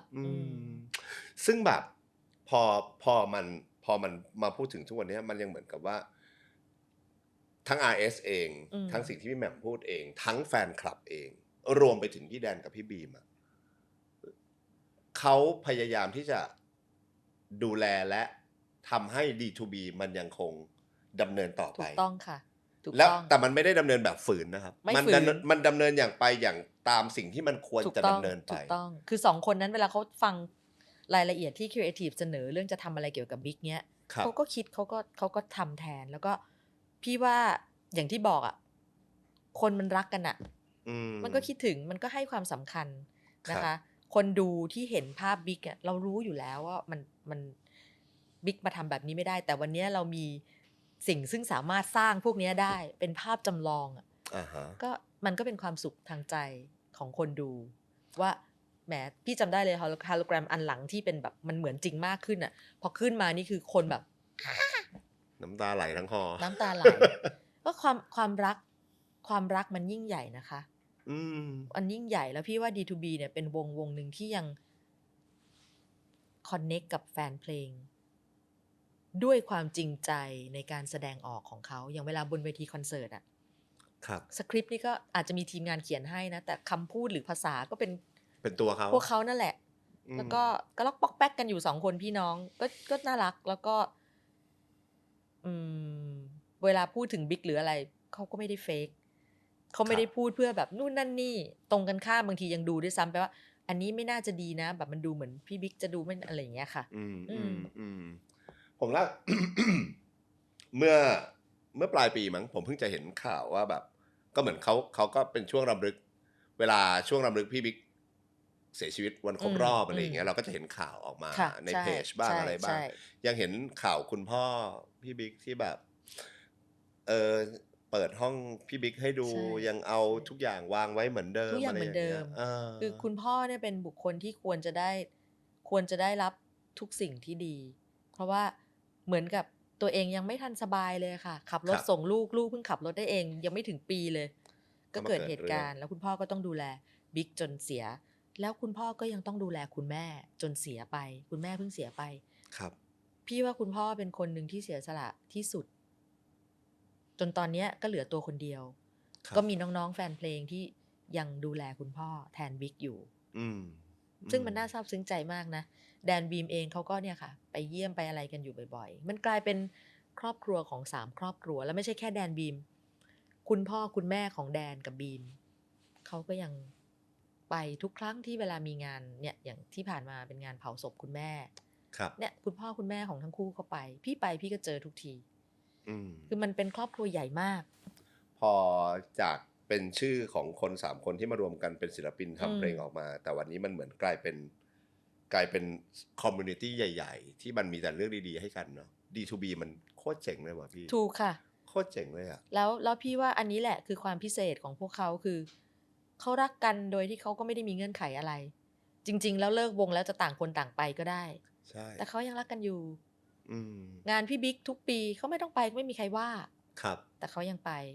นะคะ แล้วก็พี่ว่าตรงนี้แหละ มันคือจิตใจที่ดีของคนปกติธรรมดาไม่ต้องเป็น D2B หรือเป็นใครก็ได้ อืม มันก็ถึงได้ผูกใจแฟนคลับ แฟนคลับเองก็แยกย้ายกันไปทำนู่นทำนี่ แต่พอถึงวันงานน้องบิ๊กทุกปี พี่ก็เห็นเขากลับมารวมตัวกันคนเยอะแยะ บางคนก็มีครอบครัวแล้ว เรียบร้อย คือทุกคนโตไปแล้ว เกินกว่าจะมาเป็นแบบน้องต้นเข็มที่แบบมากรี๊ดกรี๊ดกรี๊ดแต่เขารักของเขา แล้วเขารักแบบวันเนี้ยมันเป็นผู้ใหญ่ มันไม่ได้เป็นความรักแบบลุ่มหลงงมงายแล้ว ครับ นะคะ มันคือการดูแลละ เนี่ยถ้าคุณเป็นศิลปินที่ดังมากๆ แล้วดังระดับเนี้ยดังระดับที่จากไปแล้วคนยังคิดถึงเนี่ย พี่ว่ามันโอ้โหมันยิ่งใหญ่ซะยิ่งกว่าคุณได้รางวัล Grammy Award มันยิ่งใหญ่มากแล้วทุกวันเนี้ยแฟนเพลงนะที่มาดูแลคุณพ่อให้บิ๊ก ครับ คอนเน็กชันแบบนี้พี่ไม่รู้ว่ามันจะเรียกว่าอะไรอ่ะ ใช้คำว่าอะไร วันนี้เราก็เห็นพี่บีม ก็ประสบความสำเร็จ เป็นคุณพ่อ เป็นคุณพ่อ มีนู่นนี่ พี่แดนก็ประสบความสำเร็จ ก็ต้องขอบคุณนะครับที่สร้างผลงานแล้วก็รวมไปถึงในขณะที่แต่ละคนมีทาง ค่ะ แต่ D2B มันยังอยู่ ถูกต้อง พี่แหม่มเพิ่งบอกผมเมื่อกี้ว่าตั้งแต่ตอนแรกว่าพี่แหม่มเพิ่งจะหยุดการทำงานที่ RS ก็กี่ปีมาแล้วนะครับ 6 ปี 6 ปี 6 ซึ่ง ปี ก่อนนั้นทำมาตลอด ใช่ จากวันที่เจอ3คนนั้น จนก่อนที่จะหยุดไปอะครับ 3 คนนั้นน่ะพิเศษกว่าการดูแลศิลปินคนอื่นยังไง หมายถึงว่าคน3คนเนี้ยเขามีคุณสมบัติที่มันแตกต่าง หรือในความเป็น D2B มีอีกไหมมีคนแบบนี้อีกไหม ถ้ามีเขาก็เป็นพี่น้องกันจริงๆ อย่าง The Sis ครับ อันนั้นก็พี่น้องท้องเดียวกันที่เห็นถึงความสัมพันธ์ที่ยังคงแน่นแฟ้น ครับ นะคะ แล้วก็ยังแบบพี่เปิดร้านกาแฟตอนเมื่อ5 ปีที่แล้วเขาก็ยังมาหา ครับ เหมือนกับเป็นครอบครัวนะคะ แต่นอกนั้นน่ะก็คือเป็นในลักษณะแค่ว่าเขายังเป็นกลุ่มเพื่อนที่นัดเจอกันอยู่ เช่นสาวๆ น้องเอิญ กรพิน แจสกี้ แนนซี่อะไรพวกนี้เขายังเป็นตรงนี้ หรือว่าแนนซี่กับโมเมเขาก็ยังเป็นเพื่อนครอบครัวแบบเหมือนยังใกล้ชิดกันอยู่ แต่ว่าการแชร์ริ่งซึ่งกันและกัน เท่าที่แดนกับบีมทำกับบิ๊กไม่มีค่ะ อืม ไม่มี อืม ก็อย่างที่บอกก็จะมีเดอะซิสซึ่งนั่นเขาพี่น้องท้องเดียวกัน แต่ไอ้แบบเนี้ยไม่มีแค่เขายังคบกันอยู่นะเขายัง ครับ ไปเที่ยวไปทำอะไรด้วยกัน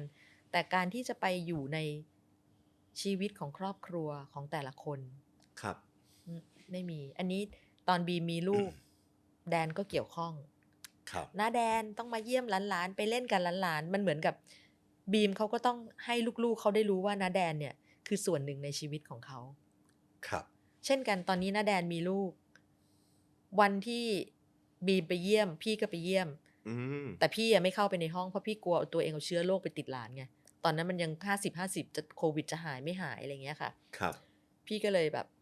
บอกแดนว่าฉันเอาของมากองไว้หน้าห้องนะแล้วให้พยาบาลเอาเข้าไปให้ แล้วเนี่ยยังคุยกันอยู่ว่าแดนหลานโตแล้วแข็งแรงแล้วป้าน่าจะไปเยี่ยมได้แล้วแต่ว่าเอายังไงดีจะให้ไปบ้านหรือจะมาเจอกันแถวบ้านแพตตี้ซึ่งใกล้บ้านพี่ อ่า ก็แดวก็บอกเดี๋ยวถ้าผมวันไหนผมพาลูกมาบ้านแพตตี้ผมจะบอกก็บอกเอาง่ายๆนะไม่มีอะไร อย่างเงี้ยค่ะบีมเนี่ยวันที่น้องพีน้องทีเกิดแล้วก็โตได้สักแบบระดับเดือนน่ะ ครับ น้องบีมกับออยก็อุ้ม2 หนูเนี่ยไปหาพี่ที่ร้านกาแฟจนพี่บอกเอาน้องมาทำไม ผมอยากเอามา อืม ไหว้พี่แหม่ม อื ซึ่งเอาจริงพี่อ่ะเป็นเอาไซเดอร์แล้วนะ ไม่ใช่หนึ่งในแดนบีมทีมนะ ครับ แต่เขายังนึกถึงเรา ผมอยากให้ลูกผมมาไหว้พี่แหม่ม